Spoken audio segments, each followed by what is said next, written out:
வீட்டு உபயோகப் பொருட்கள் வாங்க பூர்விகா அப்ளையன்சஸ் வாங்க. சற்று நேரத்திற்கு முன்னாடி தான் தமிழக சட்டப்பேரவையின் புரோட்டெம் ஸ்பீக்கர் தற்காலிக சபாநாயகர் தேர்ந்தெடுக்கப்பட்டார். முன்னாடியே குறிப்பிட்ட மாதிரி அது ஒரு குறுகிய காலத்திற்கான பதவி அப்படின்றதையும் நாம் இங்கே மீண்டும் குறிப்பிட வேண்டியது அவசியமாகிறது. இந்நிலையில் நாளை மறுநாள் சபாநாயகர் மற்றும் துணை சபாநாயகர் தேர்வு செய்யப்படுவர் என்ற தகவல் வெளியாகியிருக்கிறது. அது மட்டும் இல்லாமல் நாளை காலை 9:30 மணிக்கு சட்டமன்ற பேரவையும் கூடுகிறது என்ற தகவலும் வெளியாகியிருக்கிறது.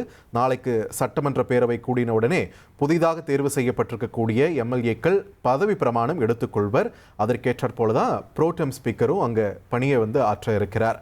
இன்னைக்கு பதவியேற்றுக் கொண்ட புரோட்டெம் ஸ்பீக்கர் நாளைய தினத்தின் ஒரு கதாநாயகன் என்றே சொல்லலாம்.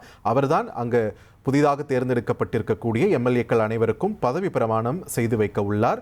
ஸோ நாளைக்கு சட்டமன்றத்தில் இந்த புதிய எம்எல்ஏக்கள் பதவி பிரமாணம் செய்து கொண்ட பிறகு நாளை மறுநாள் புதிய சபாநாயகர் மற்றும் துணை சபாநாயகர் தேர்வு செய்யப்பட இருக்கிறார்கள் என்ற ஒரு தகவலை தற்பொழுது தமிழக வெற்றிக் கழகம் தரப்பிலிருந்து வெளியிட்டிருக்காங்க. இது தொடர்பான கூடுதல் விவரங்களோடு இணைகிறார் எமது செய்தியாளர் பாஸ்கர். பாஸ்கர், வணக்கம். நாளை மறுநாள் சபாநாயகர் துணை சபாநாயகர் தேர்வுன்னு சொல்கிறாங்க. புரோட்டெம் ஸ்பீக்கர்லேருந்து இவங்க எப்படி மாறுபடுறாங்க, என்னென்ன நெறிமுறைகள் பின்பற்றப்பட இருக்கிறது நாளைக்கு பதவி பிரமாணத்தை தொடர்ந்து விரிவான தகவல்களை பதிவு பண்ணுங்க. தமிழக சட்டமன்றத்தினுடைய 17வது சட்டமன்றத்தினுடைய முதல் அமர்வு என்பது நாளை காலை 9:30 மணி அளவில் தமிழக சட்டமன்றம் கூடுகிறது அப்படிங்கிறதா சட்டப்பேரவை செயலாளருடைய அறிவிப்பாக இருக்கிறது. புதிய அரசினுடைய புதிய சட்டமன்றத்தினுடைய அமர்வு என்பது புதிதாக தேர்ந்தெடுக்கப்பட்ட அந்த எம்எல்ஏக்களுக்கு பதவி பிரமாணம் அல்லது உறுதிமொழி எடுத்துக் கொள்வதற்குண்டான வாய்ப்பை வழங்குவதற்குண்டான நடவடிக்கையாகத்தான் இந்த அறிவிப்பு என்பது வெளியிடப்பட்டிருக்கிறது. தேர்ந்தெடுக்கப்பட்ட உறுப்பினர்கள் பதவி பிரமாணம் அல்லது உறுதிமொழி எடுப்பதற்காக நேரில் அவங்க அந்த சான்றிதழை கொண்டு பதவி பிரமாணத்தை எடுத்துக் கொள்ளலாம். அதற்காகத்தான் தற்காலிக சபாநாயகர் என்பது நியமனம் செய்யப்பட்டு அவரும் பதவியேற்றுக் கொண்டிருக்கிறார். தற்காலிக சபாநாயகராக கருப்பையா அவர்கள் நியமனம் செய்யப்பட்டு ஆளுநர் மாளிகையில பதவி பிரமாணம் மற்றும் உறுதிமொழி எடுத்துக்கொண்டார்.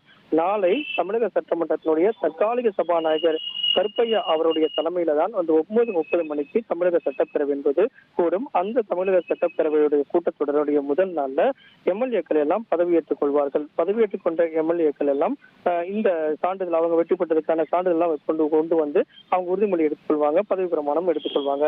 அதைத் தொடர்ந்து மீண்டும் தமிழக சட்டப்பேரவை மீண்டும் 12ஆம் தேதி காலை 9:30 மணி அளவில் கூடும். அந்த கூட்டம் என்பது முக்கியத்துவம் வாய்ந்த கூட்டமாக பார்க்கப்படுகிறது. காரணம் என்னவென்றால் தற்காலிக சபாநாயகரை கொண்டு அவை நடவடிக்கைகளை தொடர்ந்து முழுமையாக செயல்படுத்த முடியாது. இதன் காரணமாக தமிழக வெற்றி கழகத்தின் சார்பாக யாரை முன்மொழிகிறார்களோ அவங்க தான் சபாநாயகராக இருப்பார்கள். அதே நேரத்தில் துணை சபாநாயகர் யார் என்பதும் அதற்கான தேர்வு என்பதும் நடைபெறும். அந்த வகையில் பார்க்கும்போது ஆதரவு சட்டமன்ற உறுப்பினர்களுடைய எண்ணிக்கை தமிழக வெற்றி கழகத்துக்கு தமிழக சட்டப்பேரவையில் ஆதரவு சட்டமன்ற உறுப்பினர்களுடைய எண்ணிக்கை அதிகமாக இருப்பதன் காரணமாக தமிழக சட்டமன்றத்தினுடைய சபாநாயகராக தமிழக வெற்றி கழகத்தினுடைய சார்பாக யாரை முன்னிலைப்படுத்தார்களோ அவர் வெற்றி பெறுவதற்குண்டான வாய்ப்பு இருக்கிறது. அப்போது வெற்றி பெற்ற அந்த சபாநாயகரை தமிழகத்தினுடைய முதலமைச்சர் மற்றும் அதே நேரத்தில் எதிர்கட்சி தலைவர் தமிழகத்தினுடைய சட்டமன்றத்தினுடைய எதிர்கட்சி தலைவர் திமுக சார்பாக சட்டமன்ற குழு தலைவராக யார் தேர்ந்தெடுக்கப்படுகிறார்களோ அவர்கள் தான் தமிழக சட்டமன்றத்தினுடைய எதிர்கட்சி தலைவர். காரணம் என்னன்னா அடுத்த பெரும்பான்மை என்பது எதிர்கட்சியான திமுகவுக்கு தான் இருக்கிறது. அதிமுகவுக்கு 3வது பெரும்பான்மை என்ற அடிப்படையிலும் எண்ணிக்கை என்ற அடிப்படையிலும் அவர்கள் 3வது இடத்தில் இருக்கிறார்கள். இதன் காரணமாக எதிர்கட்சி தலைவர் மற்றும் தமிழக முதலமைச்சர் ஆகியோர் சபாநாயகரை முறைப்படி தேர்ந்தெடுக்கப்பட்டவரை முறைப்படி தமிழக சட்டப்பேரவையில அழைத்து அவர்கள் தான் சபாநாயகருடைய இருக்கையில அமர வைப்பார்கள். இதுதான் தமிழக சட்டப்பேரவையினுடைய மரபு.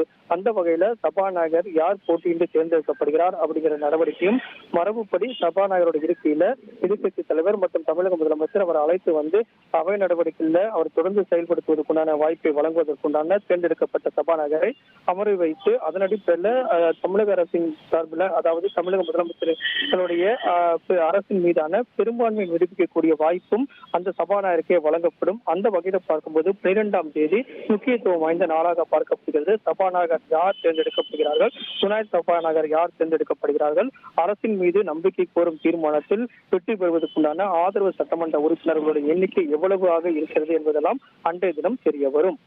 பாஸ்கர், ஒரு தெளிவுக்காக கேட்குறேன்.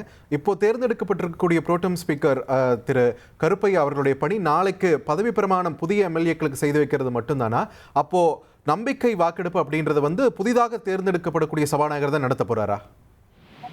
இந்த இந்த கேள்விக்கான பதில் என்ன என்றால், தமிழக சட்டப்பேரவையில தற்காலிக சபாநாயகரை கொண்டு மற்ற எம்எல்ஏக்களுக்கெல்லாம் பதவி பிரமாணம் செய்து வைத்த பிறகு தமிழக சட்டப்பேரவையினுடைய செயலாளருடைய அறிவிப்பு என்னவாக இருக்கிறது என்றால், 12ஆம் தேதி காலை 9:30 மணியில் தமிழக சட்டப்பேரவை என்பது மீண்டும் கூடும்.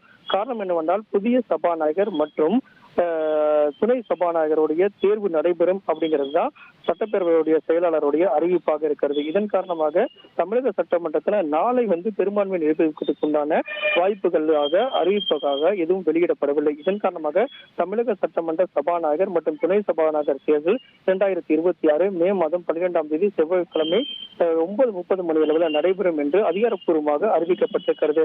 இதன் காரணமாக சபாநாயகர் யார் தேர்ந்தெடுக்கப்படுகிறார்கள் என்றது முடிவு செய்த பிறகு அதற்கான அறிவிப்பு வெளியிட்டு அந்த அறிவிப்பை கிணங்க சபாநாயகர் தேர்ந்தெடுக்கப்பட்ட பிறகுதான் பெரும்பான்மை நிரூபிப்பதற்குண்டான வாய்ப்புகளை தமிழக வெற்றிக் கழகம் வழங்கும் என்றுதான் இதன் மூலமாக தெரிய வருகிறது. அந்த வகையில தான் தற்காலிக சபாநாயகரை கொண்டு பெரும்பான்மை நிரூபிக்கக்கூடிய வாய்ப்புகள் இல்லாத நேரத்தில் 12ஆம் தேதி சபாநாயகர் தேர்தல் நடைபெறும் என்று அறிவிப்பு வெளியிடப்பட்டிருப்பதன் காரணமாக நாளை எம்எல்ஏக்கள் பதவியேற்பு நிகழ்ச்சி மட்டும் நடைபெறுவதற்குண்டான வாய்ப்புகள் இதன் மூலமாக தெரிய வருகிறது. பாஸ்கர், இன்னொரு சந்தேகம். இந்த நம்பிக்கை வாக்கெடுப்பு உண்டான அந்த ஈக்குவேஷன்ஸ் நம்ம போடச்ச சபாநாயகர் அப்படின்றவர் மைனஸ் பண்ணிடும். அவர் தான் இருந்து நடத்த போறார் அப்படின்றதுனால டிவிகேக்கு -1 அப்படின்றது வந்துடும். இப்போ துணை சபாநாயகரும் வராரு அப்படின்னா துணை சபாநாயகரும் வாக்களிக்க முடியாதா?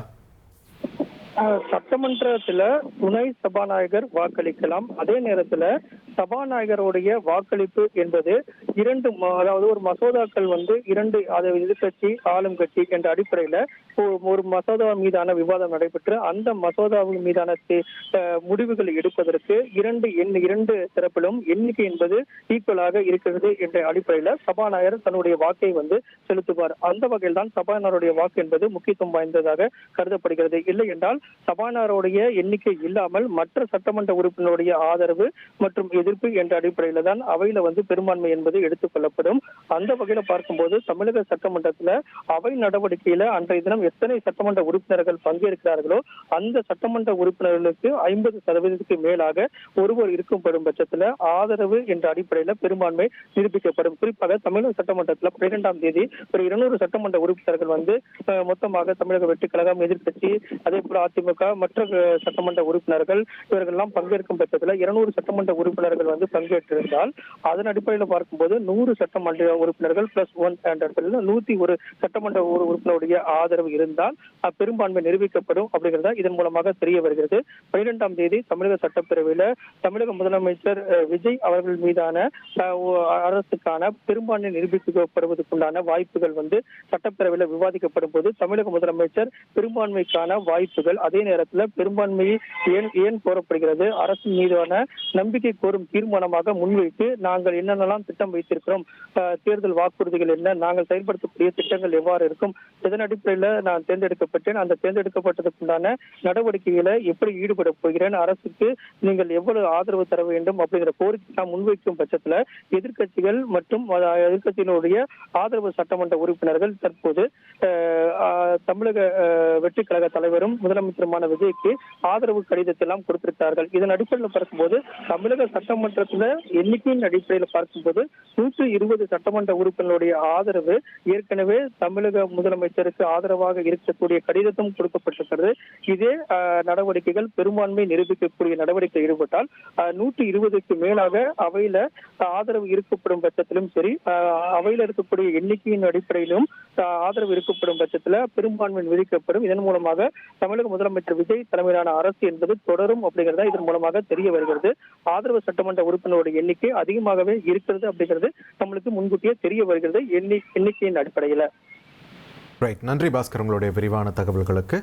நாளை காலை 9:30 மணிக்கு கூடுகிறது சட்டமன்ற பேரவை. தொடர்ந்து புதிய எம்எல்ஏக்களுக்கு பதவி பிரமாணமும் செய்து வைக்கப்பட இருக்கிறது. அதனைத் தொடர்ந்து நாளை மறுநாள் புதிய சபாநாயகர் மற்றும் துணை சபாநாயகர் உள்ளிட்டோர் தேர்வு செய்யப்பட இருக்கின்றனர் என்ற தகவல்கள் எல்லாம் தமிழக வெற்றிக் கழகம் தரப்பிலிருந்து தற்பொழுது வெளியாக இருக்கிறது. விரிவான தகவல்களை நமது செய்தியாளர் பாஸ்கர் வழங்க நாம் கேட்டோம்.